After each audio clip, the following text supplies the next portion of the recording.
સ્વાગત છે। હું છું સુભદ્રા આસારી। હવે જોઈએ આજના મુખ્ય સમાચાર।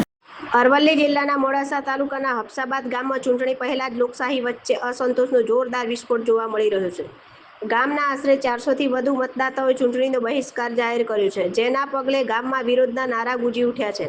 બૂથ નહીં તો વોટ નહીં અને બૂથ જોઈએ તો બૂથ જોઈએ જેવા ઉગ્ર નારાઓ સાથે ગ્રામજનોમાં ભારે રોષ જોવા મળી રહ્યો છે। ગ્રામજનોએ આક્ષેપ કર્યો છે કે વર્ષોથી હફસાબાદની શાળામાં ચાલતો મતદાન બૂથ કોઈ પૂર્વ સૂચના વિના બંધ કરી દેવાયો છે અને હવે તેને લગભગ 2 કિલોમીટર દૂર ખસેડવામાં આવ્યો છે। મતદાતાઓનું કહેવું છે કે જ્યારે તેઓ આ મુદ્દે વહીવટીતંત્ર પાસે રજૂઆત કરવા ગયા ત્યારે અધિકારીઓએ સ્પષ્ટ જવાબ આપવાને બદલે એકબીજા પર જવાબદારી ઠાલવી હતી, જેના કારણે ગ્રામજનોમાં નિરાશા અને ગુસ્સો વધ્યો છે। હાલ ગામમાં તણાવપૂર્ણ પરિસ્થિતિ છે અને મતદાતાઓએ સ્પષ્ટ કહી દીધું છે કે જો ગામમાં ફરીથી મતદાન બૂથ શરૂ નહીં કરવામાં આવે તો તેઓ મતદાન પ્રક્રિયામાં ભાગ લેશે નહીં। હવે મોટો સવાલ એ છે કે શું વહીવટીતંત્ર સમયસર હસ્તક્ષેપ કરીને મતદાતાઓને મનાવી શકશે કે પછી હફસાબાદમાં બહિષ્કાર યથાવત રહેશે। Bureau office Modasa. નામ પટેલ યોગેશભાઈ બવાભાઈ, હફસાબાદનો વતની। હફસાબાદ ગામનો અમારું મતદાન મથકનું બૂથ પટેલવાસમાં વર્ષોથી ચાલતું હતું। જે આ તાલુકા પંચાયત ને જિલ્લા પંચાયતની ચૂંટણી આવી તેમાં અમારું મતદાન મથક જે હફસાબાદ છાપરામાં મર્જ કરવામાં આવ્યું, જેને હફસાબાદ ગ્રામજનોને કોઈપણ વ્યક્તિને કોઈપણ પ્રકારની કોઈ જાણ છે નહીં કે અમને કોઈપણ પ્રકારનું જણાવવામાં નથી આવ્યું। અમને 2 દિવસ પહેલાં જ આ જાણ મળી કે હફસાબાદનું બૂથ મર્જ કરી અને હફસાબાદ છાપરામાં મર્જ કરવામાં આવ્યું છે।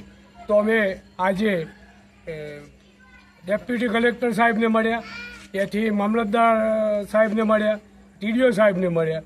એમને અરજી સ્વરૂપે અમે આપ્યું કે અમારું બૂથ કેમ મર્જ કરવામાં આવ્યું, તે એમના તરફથી કોઈ અમને પ્રતિસાદ સરખો મળ્યો નહીં। મામલતદાર ડેપ્યુટી કલેક્ટર સાહેબે તો કહ્યું કે વહેલું કહ્યું હોત તો હવે તમારું મતદાન મથક ચાલુ કરો, પણ અમને તો જાણ જ 2 દિવસ પહેલો થઈ। જો જાણ હોત તો અમે આને પગલાં કંઈક ભરોત। તો પછી એથી અમે મામલતદાર સાહેબને મળ્યા, બેન છે, તો એમને જવાબ કંઈક અજુકતો જ આપ્યો। તો અમે ટીડીઓ સાહેબને મળ્યા તો એમને તલાટી ઉપર ઢોળ્યું, એકબીજા ઉપર ખો બધા ઢોળતા હતા। તેથી અમે તેમને નોટિસો આપી અને તે વખતે જ અમે કહીને આવ્યા કે જો અમારા બૂથનો ચાલુ કરવામાં નહીં આવે અને યોગ્ય નિર્ણય કરવામાં નહીં આવે તો અમારો હફસાબાદ બૂથ નંબર 1 પટેલવાસ જે ચૂંટણી આવે છે તેમાં સંપૂર્ણ બહિષ્કાર કરીએ છીએ। અમે કોઈપણ પ્રકારનો વોટ આપવા જઈશું નહીં। અમારું બૂથ જો હતું તેઓ અમારું આવે એવી સમગ્ર ગ્રામજનોની વિનંતી છે। અને વર્ષોથી અહીં અમારું પહેલું બૂથ ચાલતું હતું અને હફસાબાદ છાપરામાં બૂથ 2 નંબરમાં ચાલુ થઈ। અમારી સ્કૂલ જે સાહેબો તરફથી કે બીજા કોઈ કારણથી અમને જાણવા મળ્યું કે સ્કૂલ બંધ છે।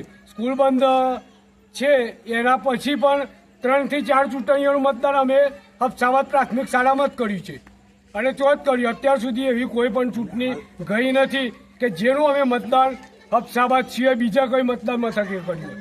અને આજે જ મર્જ કરીને ત્યાં ગયું છે એનો અમારે ગ્રામજનોએ આજે જે હાજર છે તે સંપૂર્ણ વિરોધ છે।